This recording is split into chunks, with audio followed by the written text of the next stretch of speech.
Hello，大家好，我係曉晴。今期嚟到實里銀灘5期維港灣嘅小地塊，介紹一套咧全海景嘅靚單位嚇，3房2廳嘅103方。咁之前咧業主係賣到91萬8嘅價錢，而家咧真係又頂唔住啦，直降4萬蚊，87萬8咧賣出去嚇。目前咧呢個價位咧應該可以話係維港灣頭排海景性價比最高嘅一套啦，因為之前咧有呢個價位嘅基本上咧都係3樓啊4樓呢個高度㗎嚇，咁呢套單位咧係屬於一個23樓嘅高度，完全冇遮擋嘅頭排海景，就係我側邊呢個2號樓2單元啦。咁咧小地塊呢邊嘅一個棟數啦係比較少嘅，得5棟樓。咁成個維港灣呢邊咧頭排海景咧得4棟樓呢個位置，所以咧呢套單位咧係屬於一個稀缺嘅一個戶型。當年咧業主嘅一個買嘅原購價都要差唔多160萬，仲要加啲飲茶費用啊嚇。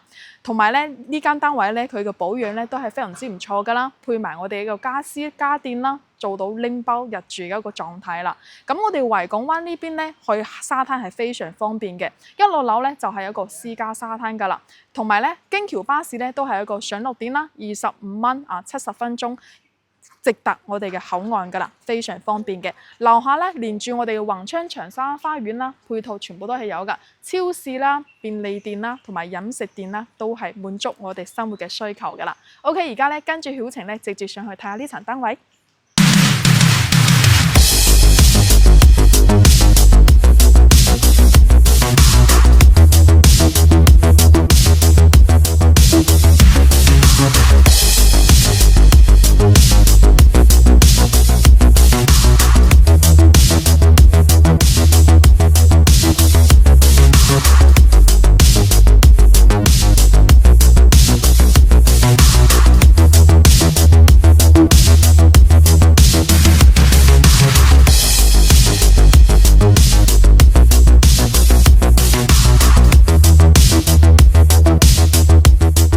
而家曉晴咧就嚟到呢層單位嘅樓上啦，總層高34樓，目前咧係23樓嘅高度，朝向咧屬於一個西南朝向嘅，下晝可以睇到我哋嘅入落啦。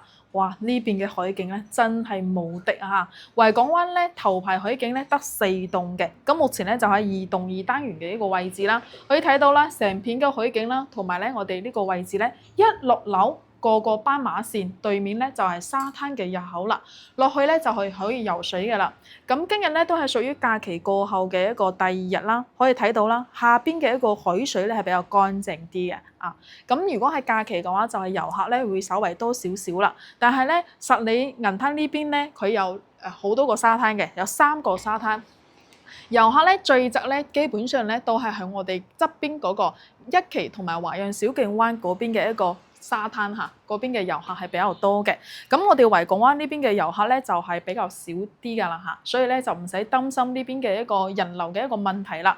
咁咧我哋一個呢個戶型咧係屬於一個103方嘅3房2廳2衛嘅戶型啦。首先佢嘅露台咧都係有6米半咁長㗎嚇，業主咧都冇封陽台嘅嚇，所以咧佢呢邊嘅一個採光啦同埋通風咧都係好正嘅。咁而家咧我哋入去內籠咧去睇下先。咁呢套單位咧，其實之前咧業主咧都係擺出嚟賣啦，去到91萬8呢個價錢啦。咁而家咧就係又降咗4萬蚊，87萬8啊！全屋嘅一個家私咧都係比較乾淨啲嘅，基本上可以做得到一個拎包入住嘅狀態啦。成個開間3米6個開間啊，好少翻嚟住。你睇下燈泡咧都係換咗一個比較簡單啲嘅啦。但係呢個梳化嘅質素咧仲 OK 嘅，3到4人位嘅梳化，可以擺翻個貴妃椅嘅，成個空間咧都係比較闊㗎啦嚇。咁對面嘅一個電視機咧，就需要後期我哋自己重新去置辦下啦。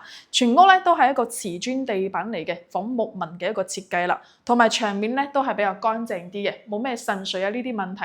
包括咧維港灣係我哋實里呢邊咧最後除咗6期之外嚇，都係屬於一個最後1期開發嘅一個地方啦。所以咧戶型嘅設計啦，包括咧我哋嘅一個屋入邊嘅一個裝修啦，都係屬於比較現代啲㗎啦。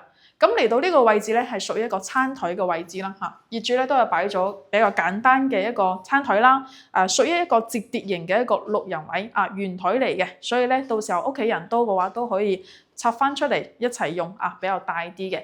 如果你唔中意嘅話，都可以換個新嘅。而家咧家私嘅成本咧都係比較低嘅嚇。咁呢邊呢個位置咧，基本上好多業主長住嘅話咧，都會做翻一列嘅一個收納櫃啦，一個酒櫃啊，同埋一個鞋櫃啊，因為成個玄關嘅位置係比較長嘅啊。咁嚟到呢個位置咧，係屬於我哋嘅一個入戶門啦。我哋先睇下先嚇。咁呢邊咧就唔係屬於一個獨門獨戶啦，隔離咧都係另一戶型，有人嘅。但係咧，我哋門口呢邊咧都係比較闊綽嘅一個入戶花園啦啊。咁右手邊呢度咧就係屬於一個廚房嘅空間啦。屬於一個 U 字型嘅廚房，101分嘅廚房咧係比較大啲嘅。咁咧業主都係簡單嘅擺咗我哋嘅燃氣灶啦，我哋嘅上下櫃啦、抽油煙機咧都係之前開發商嘅交流標準，同埋呢邊嘅一個燃氣咧都係開咗噶嚇，熱水器都有，非常簡單。呢個雪櫃咧都係2門嘅，就冇做咁大啦。咁後期我哋自己都可以換翻個3門嘅一個雪櫃玩下，同埋呢邊嘅廚房咧可以睇到我對面嘅一個山景嘅，都係唔錯嘅雙星盤嘅設計。下邊呢個位置咧，到時候擺翻個洗碗機啊、消毒櫃都 OK 嘅啊。咁呢邊嘅堂門咧都係有嘅嚇，到時候煮飯嘅話拉埋出嚟就可以擋住油煙噶啦。咁而家我哋去睡房區睇下先。咁呢邊咧係有2個洗手間嘅嚇，我哋呢個位置咧就係屬於一個客廁啦。咁呢個客廁咧都係非常長啦，非常大啦同埋企缸嘅位置啦，都係差唔多有70公分咁嘅嚇，所以咧位置係 OK 嘅。咁呢邊咧都係之前開發商嘅一個交流標準啦，上下櫃啊，我哋嘅洗手盤都係有嘅。咁呢間房咧就係可以連住我哋嘅陽台噶啦，哇！呢個景觀真係好靚啊！呢邊咧就係可以出去嘅。其實我覺得咧呢個陽台咧，封唔封窗都 OK 啦。主要咧就係睇呢個景觀啊嘛。咁咧業主都係擺咗啲簡單嘅家私，最重要咧就係景觀啦。我覺得屋入邊嘅嗰家私咧就係睇自己中唔中意，中意可以留，唔中意咧就換翻就 OK 嘅啦嚇。因為都係比較簡單嘅一個家私，擺咗張米半個牆。咁呢邊咧都可以做翻一個多功能房都 OK 嘅。咁對面呢度咧係一間比較細啲嘅房，咁呢間房嘅一個景色咧都唔遜色嘅喎，可以睇到山景啦，同埋我呢個位置下仲可以睇到海景嘅。呢邊係屬於一個西南朝向嚟嘅，所以咧採光啦同日照時間咧都係足夠噶啦。擺咗張1.2米嘅床咁呢邊咧到時候都可以擺翻個衣櫃啦，都 OK 嘅。呢啲家私咧應該都係佢統一購買嘅，所以咧就比較簡單少少啦。咁嚟到我哋嘅重頭戲啦，主人房啊！哇！我哋先睇下呢個景觀啦，真係好靚啊！咁呢個主人房咧帶埋一個60公分嘅飄窗台啦，望出去嘅景咧同我哋客廳一模一樣嚇，可以睇到對面嘅有個山景、海景，同埋咧仲有一個平視島嘅景觀嘅。擺咗張1.8米嘅床嚇，咁呢啲床咧都係好新淨，可以繼續去使用㗎嚇。長墊咧都係嘅，擺個2個嘅一個床頭櫃咧，都係綽綽有餘嘅空間嘅。咁咧我哋101方咧後邊咧業主都係好貼心咁做咗一個到頂嘅定製衣櫃嚇。呢個定製衣櫃咧都係做好細噶啦，咁咧都係一個帶埋洗手間嘅位置啦。而家我哋住房咧都係追求空間同埋一個私密性嘅，咁呢種咧先叫做生活。呢個黐得太緊我拉唔住啊！但係咧成個空間咧，大家去睇一睇。好啦，我而家行出嚟先行。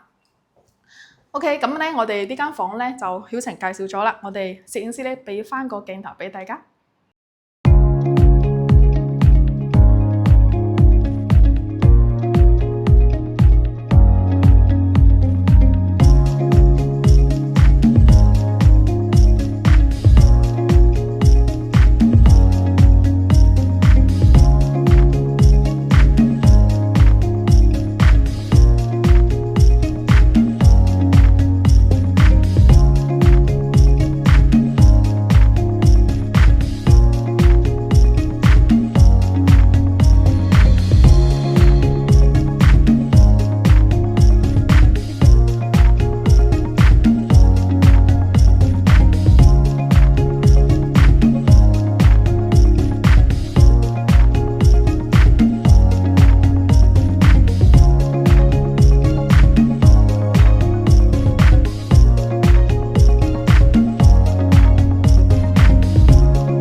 如果你對開許景有特別嘅追求咧，咁呢套單位真係唔好錯過啦。因為咧之前維港灣咧都有出一啲筍盤啦，價錢咧可能同呢套差唔多啦，但係樓層咧一定比較低嘅，基本上都係5樓以下噶啦。咁目前呢套單位咧係一個23樓嘅位置，都屬於一個高樓層嚟嘅。高樓層咧望出去嘅景觀係非常靚仔嘅，同埋咧有啲朋友就會擔心喎，咁靠近馬路會唔會太嘈啊？首先咧下邊呢度咧唔係一個主幹道啦，都係一個小車通行嚇，同埋咧呢邊嘅話咧基本上咧只有去我哋嘅綠旗啊、融創啦同埋合正東部灣先會經過呢條路嘅，基本上咧其他嘅車咧都係經過我哋嘅石化大道嗰個主幹道噶啦，所以咧我哋喺呢邊居住咧就唔使擔心呢啲噪音嘅問題啦嚇。最重要咧就係103方呢個戶型咧，就係我哋維港灣一直以嚟咧賣得比較火爆嘅一個戶型。不論你對我哋嘅海景有特別追求啦，或者係想一個改善型嘅戶型咧，對於我哋港人朋友嚟講，或者係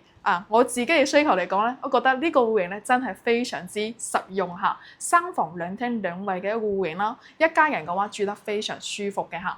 咁首先嘅話咧，同埋我哋嘅一個維港灣啦，樓下嘅一個京橋巴士啦，同埋一個配套啦，都係非常之齊全噶啦。基本上咧都唔會話好似冇咩人氣啊，或者咧生活方便啦，生活方面咧就唔係咁方便嘅話，咁其實都唔會嘅，都係有穿梭巴士啦，去到我哋嘅3期同埋1期嘅。咁目前呢套單位都係一個紅本在手，隨時可以過戶嘅狀態，87萬8，業主咧誠心出售嚇，之前買到91萬8嘅。如果中意呢層單位嘅朋友咧，可以掃描上方嘅二維碼，加曉晴嘅 WhatsApp 或者 WeChat，或者打電話俾曉晴啦，用我過嚟睇樓嘅。我哋後期都會陸續更新啲實兩人攤更多嘅一個筍盤俾大家嚇。中意我哋頻道咧，都歡迎 follow 翻或者share俾你身邊需要嘅朋友仔。咁我哋下期再見啦，拜拜。